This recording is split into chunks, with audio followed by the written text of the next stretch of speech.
I've been condemned, criticized, and made fun of about my bridges, so what I did, I figured it out. I don't know where we're going to need a bridge, so I piled a bunch of logs there, and if you need a bridge, build it.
Coombs first told us about his brand new season opener in Ocala, Florida.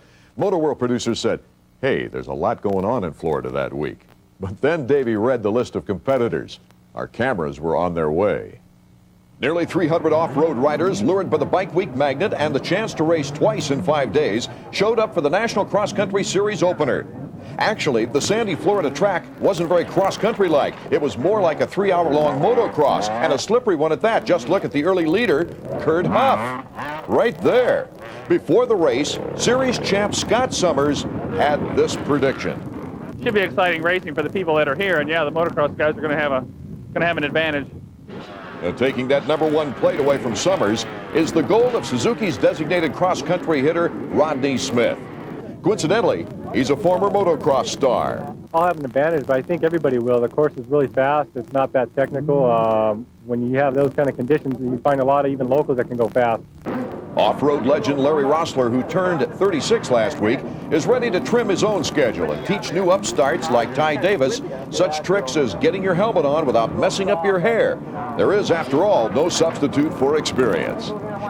Davis is a fast learner. He leads Rossler here in the race for third, though Larry eventually passed him.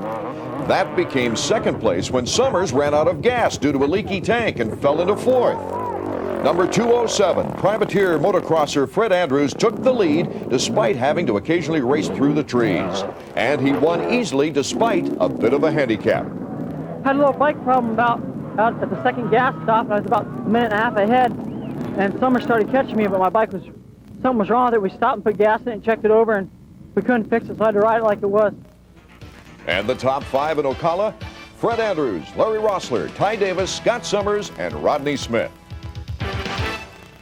I want to point out to all of our off-road purists, don't worry. As you well know, the next cross-country event is back in Greenville, Tennessee, and let's see the motocrossers handle the woods.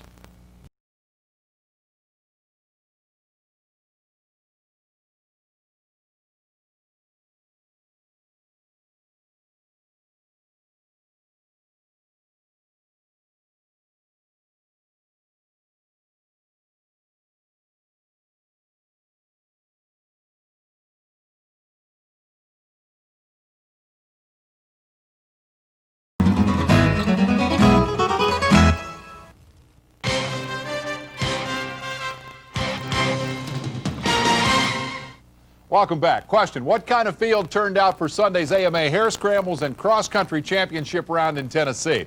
Consider who finished 4th through 8th. Scott Summers, past champion of both series. Randy Hawkins, 4-time National Enduro champ. Jeff Russell, the 91 National Enduro champ. Steve Hatch, ISDE gold medalist. And Larry Rossler, recently named Off-Road Rider of the Decade.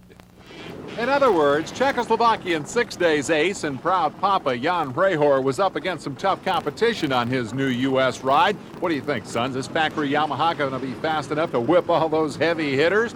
The prime viewing spots were gobbled up early as a star-studded field gathered for the start of the only race of the year, counting toward both the National Hare Scrambles and National Cross Country Championships. Extra points and the high profile of running at Loretta Lynn's Dude Ranch drew all the factory stars, and the two who hooked up early were number 1, Scott Plessinger, and the other number 1, Scott Summers. Watch closely as a traffic jam fails to slow Summers, who will cut nearest the camera, and Plessinger, who goes right up the middle. Now I want to fast forward this and point out to you the cameraman on the right, and coming into frame right now, Jan Rehor, third, and about to have some great luck. But first, this bit of bad luck for West Virginia's Doug Blackwell. Ouch. Doug's okay, and while flying upside down through the air, he had the presence of mind to notice that cameraman. Yeah, Doug, yeah, we got that on film. We're even going to send you a free copy. Now, up front, meanwhile, the two Scotts, Plessinger and Summers, dodging the lappers, dominating the race. We was setting a good pace. I thought we was pulling away from everybody pretty good.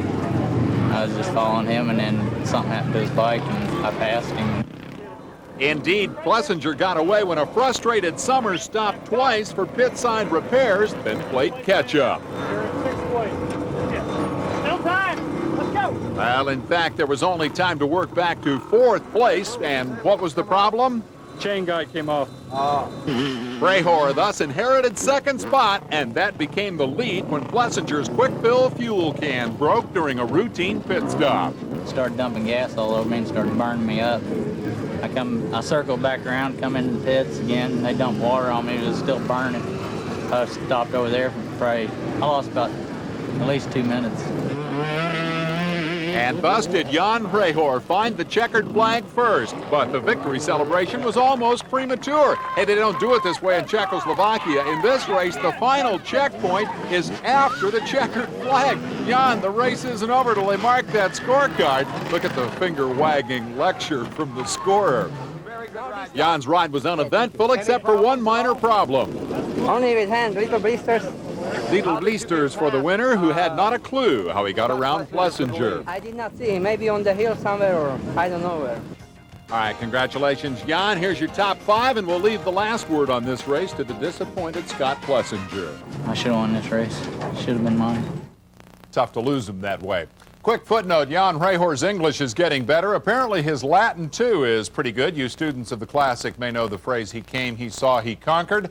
Well, when Rehor stepped off his bike on Sunday, he said in his thickest Czech accent, I came, I saw, I smoked him.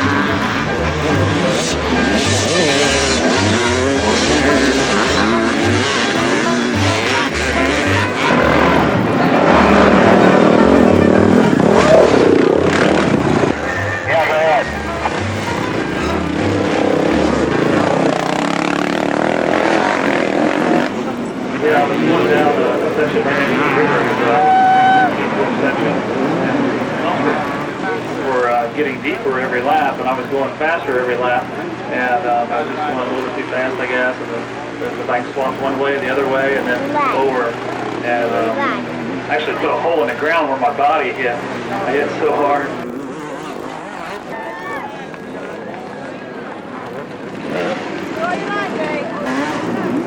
We enjoyed having you, and congratulations on another win.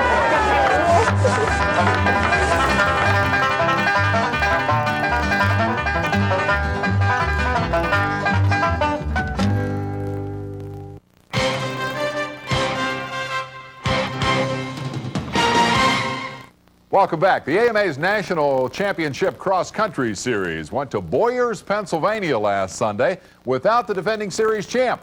You see, Scott Summers is on the injured list. That created an opportunity for Scott Plessinger. One more Scott and we'll have a threesome. Scott Roberts reports the story.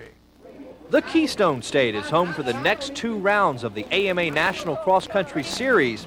280 riders, including a sleepy 1992 Hare Scrambles champion. Coming in today, I felt like I couldn't even finish in the top 5. Last night I didn't get no sleep. There was people up above me in the room, kept me up from 1 o'clock until 5 o'clock.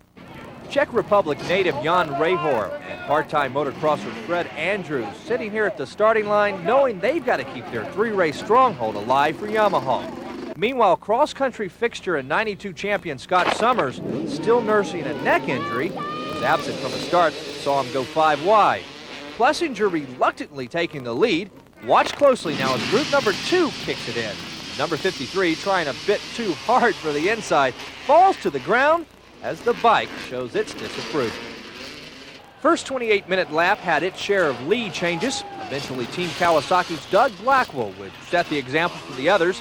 Plessinger riding the choppy surface with a plan. I was just following them and picking some lines, waiting until the last couple laps and using those lines on them. And later in the race, I just kicked it in overdrive and pulled away from them. While Plessinger pulled away, Blackwell would fade. Fred Andrews, also avoiding the lead, run into some problems. They got around the lapper, and I kind of got around him and hit a rock with my foot peg and bent my foot peg, and I fell down and lost all my motivation. They got so far ahead I didn't know where they were. Rehor played the game better than Andrews and Blackwell. Not as good, though, as Plessinger, who gets the checkers and ends the Yamaha streak. Rehor, Andrews, Blackwell, and Craig Jones round out the top 5. Plessinger moves from 11th to 4th in series points. Rehor and Andrews move ahead of the injured Scott Summers. For Motoworld, I'm Scott Roberts. Elsewhere, the AMA National Cross Country Series saw the return from injury of reigning series champ Scott Summers and the first series victory for motocrosser turned woods racer Rodney Smith. Brownsville, PA was the scene of the action. It was dry and a little dusty as Summers came back strong from a neck injury that forced him to miss the last race. He gave up the early lead to number 173 Smith, chased by Summers, Doug Blackwell, point leader Fred Andrews, and the Hare Scrambles champion, number 5 Scott Plessinger, who later crashed out of the top 5. Now here goes Smith and Summers into the gas stop, less than 5 bike lengths apart. Scott had Jeff Russell, past National Enduro champ, standing by to help. And moments later, he was able to pass Smith on the trail and regain the lead. In fact, this is pretty typical of the action all day. The leaders nose to tail and hanging it all out. Watch Smith almost endo right there. Summers is, of course, the defending champion in this series. Smith rode Grand Prix Motocross, then reigned as top American in last year's ISDE. The last pass belonged to Rodney. He was 2 seconds ahead of Summers, who bailed off in a last-ditch effort to catch him before the finish line barrels. Great race between a couple of never-say-die competitors. The top 5, Smith, Summers, Andrews, Tommy Norton, and Blackwell. Third is enough for Andrews to hold a very narrow lead over Summers in the standings. Winner Smith, now 5th ranked. It's a great race and a series we're going to have to stay right on top of. Head for the woods, the AMA National Cross Country Series in Millfield, Ohio last weekend.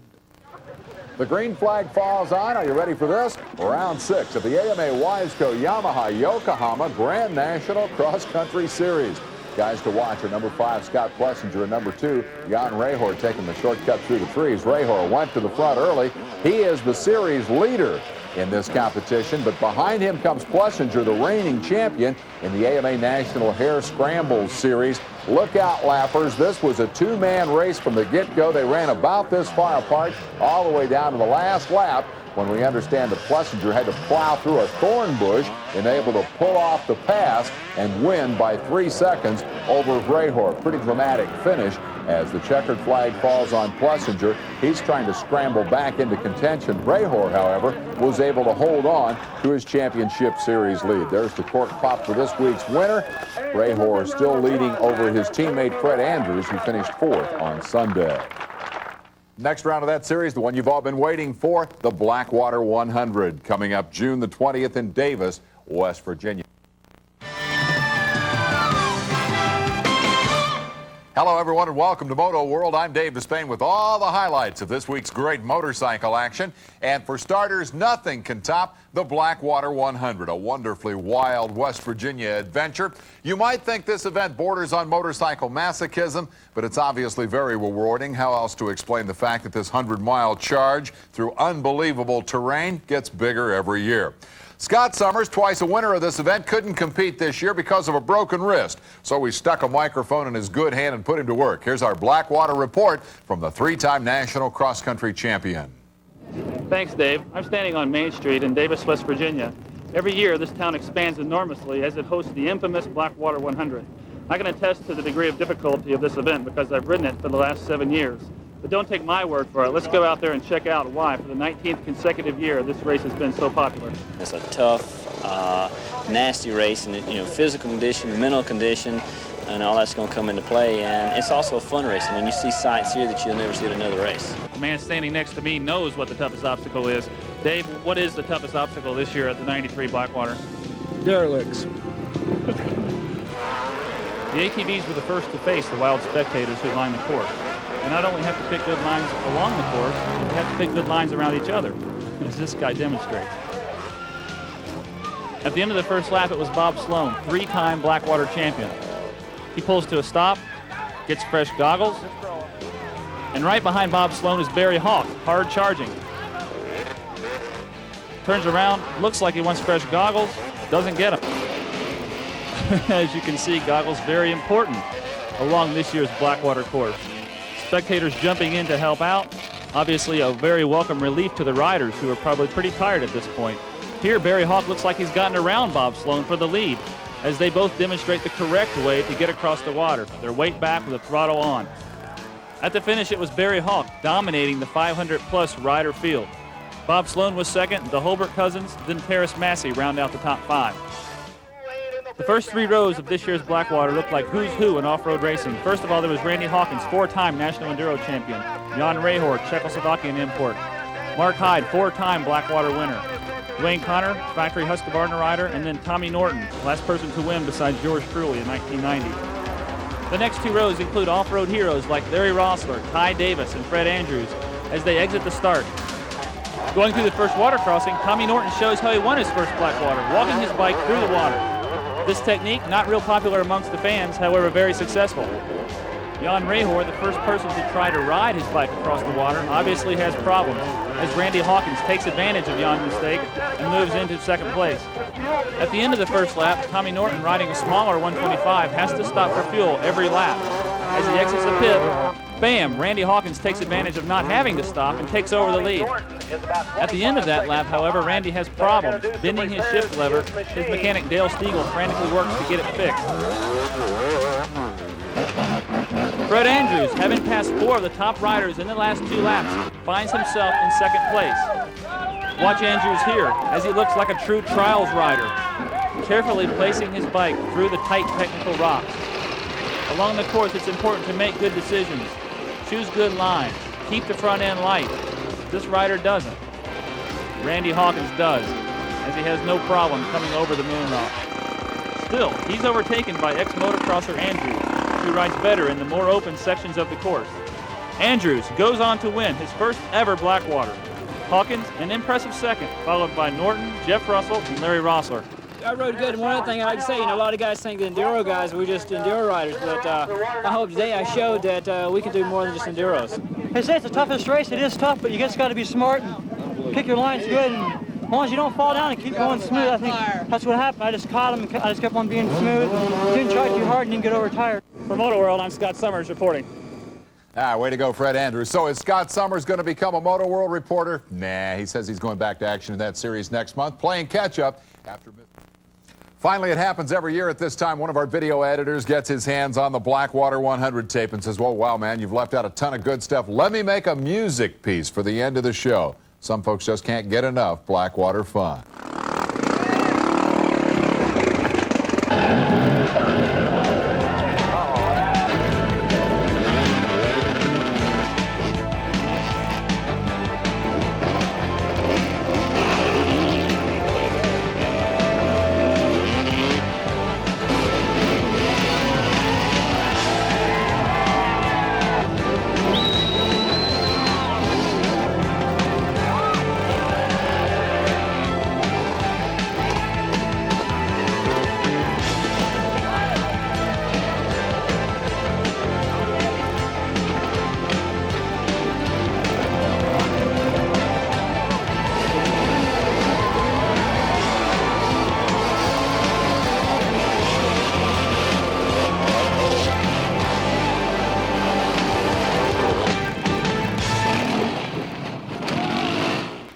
The only thing more fun than watching crazy people is being one. We're out of time. Got to go. Join us next Thursday night for Supercross.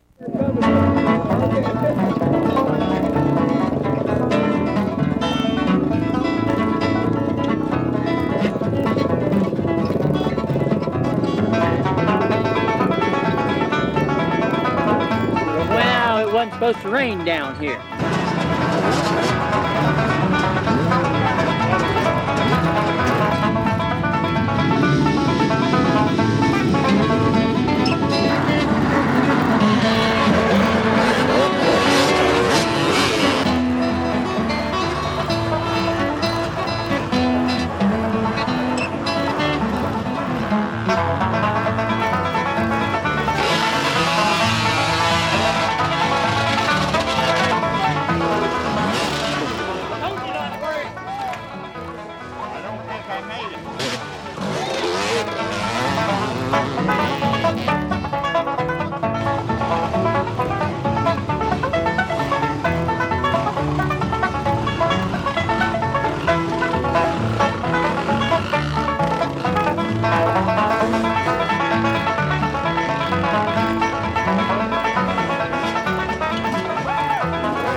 So congratulations to all these guys.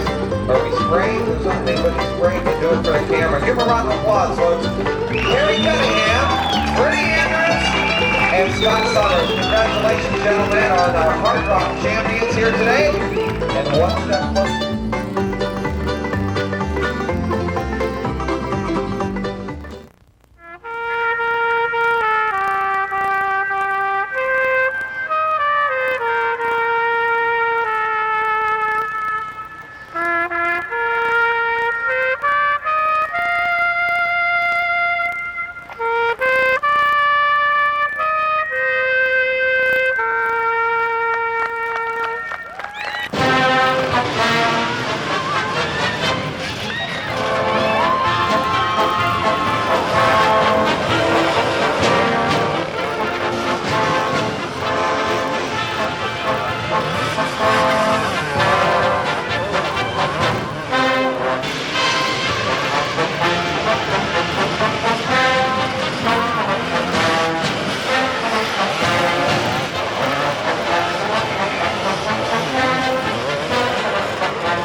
a home track, kinda, and next week is done. So congratulations to all of the guys, and a great race. I tell you, the best and the closest racing.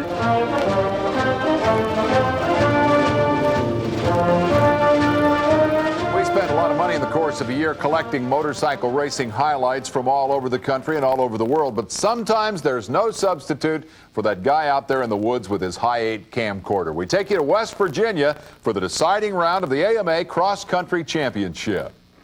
Granted, that camera was out there in the middle of the woods, but when Fred Andrews rear-ended Scott Summers in this tight left-hand corner, we got a pretty good shot of it. You decide whether or not that was intentional. The Summers camp claimed it was. Andrews said, no, I don't ride that way. Bottom line was Summers ended up with broken brakes and had to make a pit stop. Andrews here went on to finish second in the race and claim the championship. Here are the repairs on Summers' motorcycle. Too little, too late. He had a slim chance to pull out another title, but lost it after that contact. The race victory goes to Scott Plessinger, back from injury. But the big winner is Fred Andrews, whose runner-up finish locks up the championship. Only he and Scott Summers know what really happened out there in the woods.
Let's go north for the final round of the AMA National Cross Country Series. Fred Andrews had already locked up the championship amid some controversy a couple of weeks ago. The battle for second was on as the stars gathered in Greenville, Tennessee. Art Ekman has our report. Series winner Fred Andrews decided to sit this one out, but Scott Summers and Jan Rehor showed up to settle their tight battle for second place. Kawasaki rider and hole shot king Doug Blackwell got out in front off the line. Scott Plessinger and Scott Summers in good position up front. After his great start, Blackwell endoed, ran into a tree stump. That enabled Summers to blow right past both Blackwell and Tommy Norton to take the lead. And by the end of the first lap, Summers was ahead of the pack by 20 seconds. Behind Summers, it was anyone's game.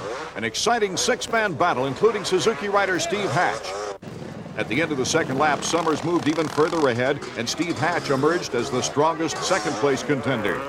Scott Plessinger was never able to overtake Hatch, but after tangling with barbed wire and overcoming severe muscle cramps, Plessinger managed to set the pace for third, with Norton not far behind. Meanwhile, season-long injuries got the better of Rehor. He fell away from the top five in the middle laps. So Summers, having just won the National Hare Scrambles title, found a very comfortable spot more than 3 minutes ahead of the competition. Pretty much wasn't a break anywhere, just pretty much bumpy all the way around. And my bike is handled really well. The Honda suspension was perfect, and the motor just comes on really smoothly, so I can, got a lot of finesse going through the rocks and can control the wheel spin really easily. I think some of the two-strokes out there were having a little harder time. With almost 4 minutes to spare, Summers captured the checkered flag. Steve Hatch ended his season on a high note with a solid second-place finish. Plessinger and Norton finished only a second apart, and Canadian Hare Scramble champ Blair Sharpless rounded out the top five. As we mentioned, Fred Andrews had already clinched the series championship. Summers, only 5 points behind, wrapped up a second, just 1 point in front of Rehor. Art Ekman reporting from Motoworld.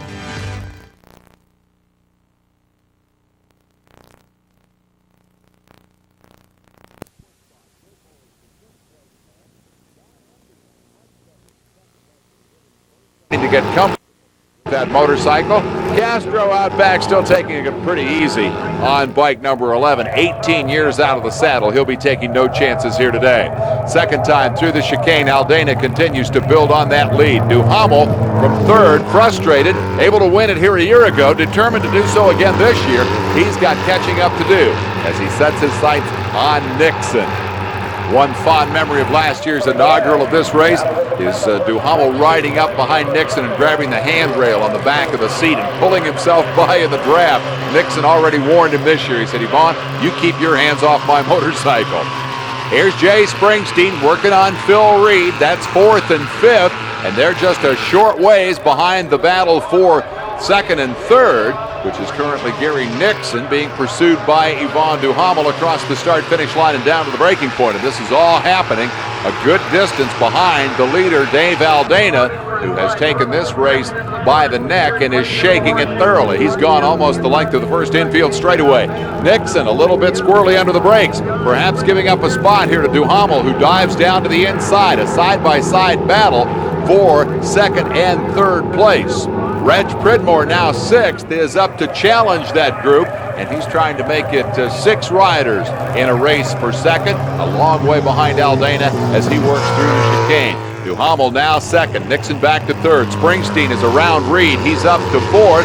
Reed is the fifth place man and Pridmore sixth. And all of those positions relatively tight, but all of those positions a long way behind Aldana. Here's where the draft comes into play, up onto that high banking.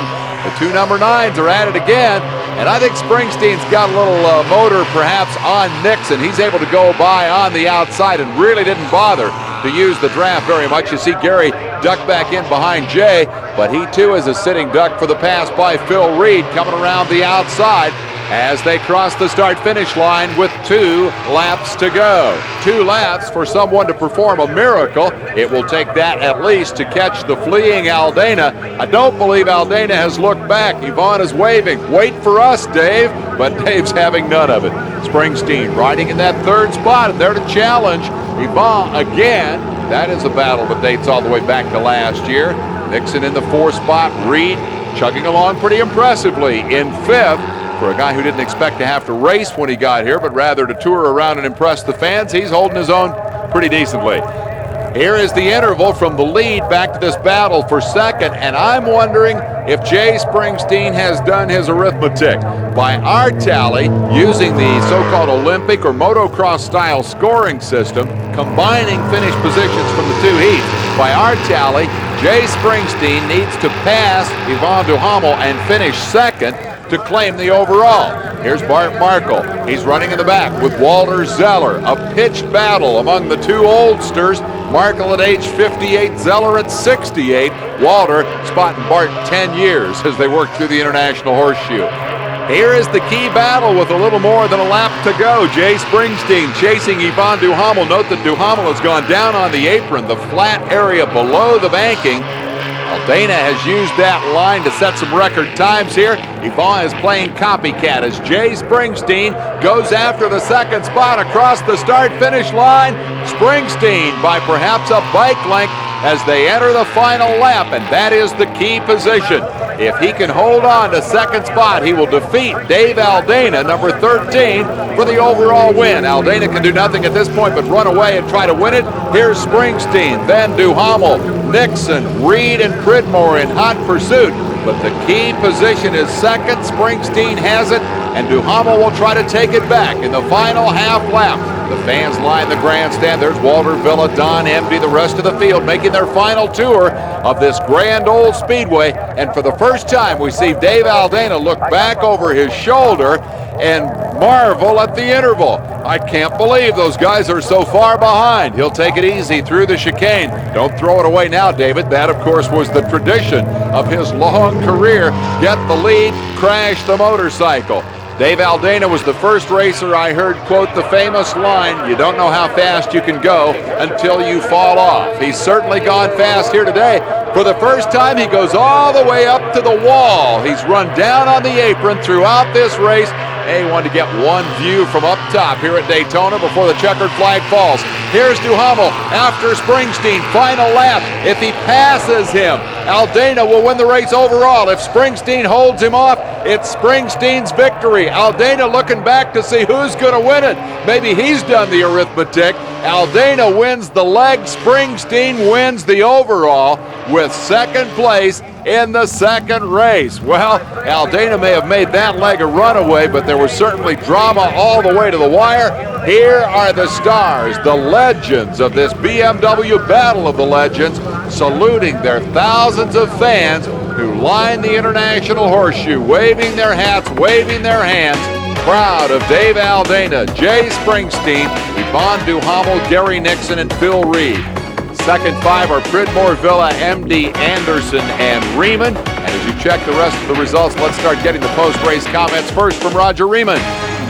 Well, next year I'm going to take one spark plug wire off everybody else's motor so they all run on one cylinder.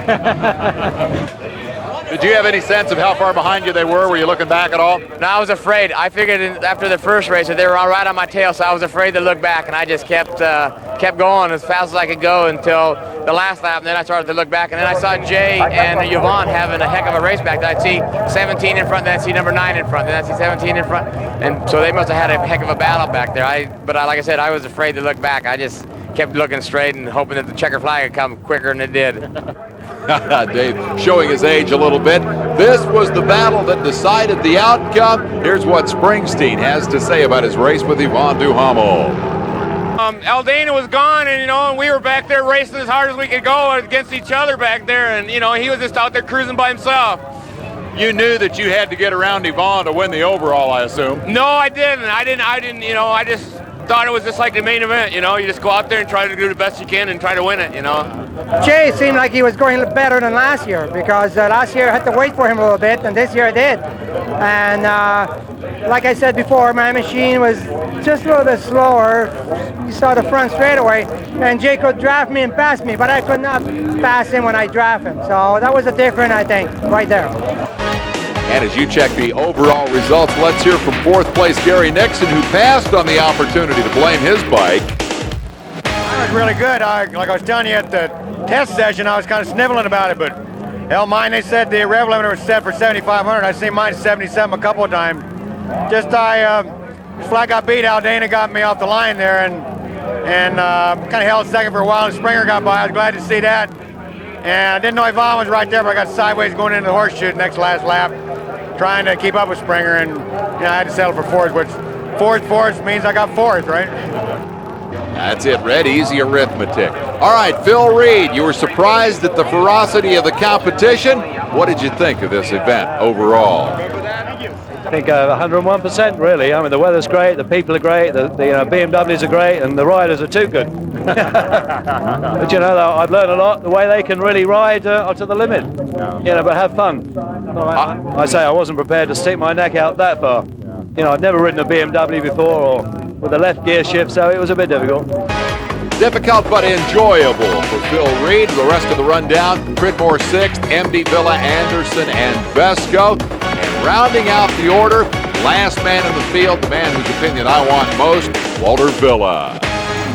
I had fun. Yeah. I had fun. I was not the fastest, but I had fun. And I think that is important. The first time I'm here, so I had fun. When you're the oldest, you don't have to be the fastest anymore. You have nothing left to prove. Yeah, that is correct. But you like to be the first one. Che fa adesso è un lavoro io preparo la monocilindrico, il simile 600. Well, after listening to that guy, I decided to take a shot at interviewing the Italian Walter Villa. How do you like racing in America? Sì, io in America in questa race, questa gara è fantastica. Organization very, very, very good. Pubblico fantastico e una festa, una holiday fantastico. CC Walter, and welcome back to Daytona. Now, a quick visit to Victory Lane to wrap things up. Mr. Gary Nixon.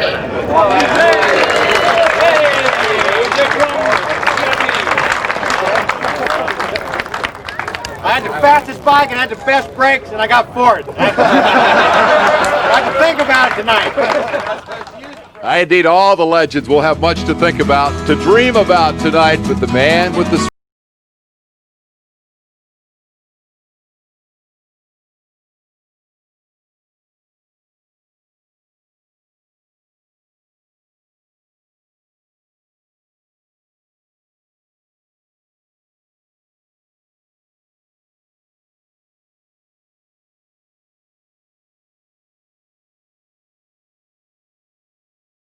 The bench racing continues. It will likely go on until dawn, amid what I think may be the most talent-laden grid ever assembled here at Daytona International Speedway. It is appropriate that each of them gets the same size trophy, for after all, they are all champions. They are all legends. What began a year ago as a good idea has all the makings of becoming a motorcycle classic. I'm Dave Despain from the BMW Battle of the Legends. So long from Daytona International Speedway.